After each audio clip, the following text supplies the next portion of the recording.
Mon thème de ce matin, c'est qu'est-ce que tu te disais? 2 Rois chapitre 5. Qu'est-ce que tu te disais? C'est un passage que vous connaissez bien, mais il y a un secret que je vais te révéler ce matin à travers ce passage. L'histoire de Naaman. 2 Rois 5, verset 9. 2 Rois chapitre 5, verset 9. Verset 9. Naaman vint avec ses chevaux et son char. Et il s'arrêta à la porte de la maison d'Élisée. Verset 10. Élisée lui fit dire par un messager: va, lave-toi 7 fois dans le Jourdain, ta chair redeviendra saine et tu seras pur. Verset 11.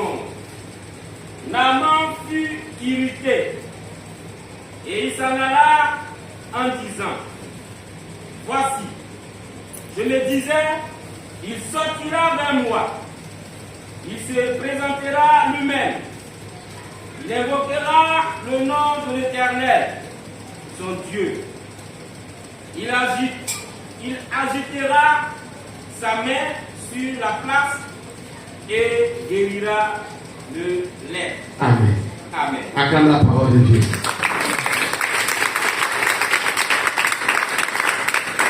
La partie qui va ce matin nous intéresser, c'est le verset 11.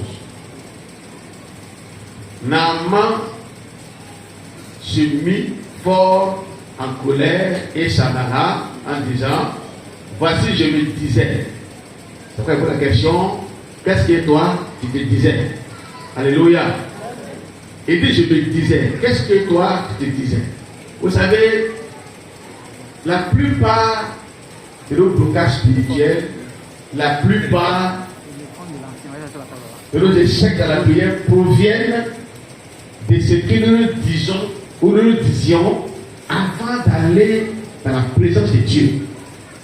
Les idées préconçues, les idées arrêtées avant d'aller dans la présence de Dieu deviennent parfois des obstacles à nos prières.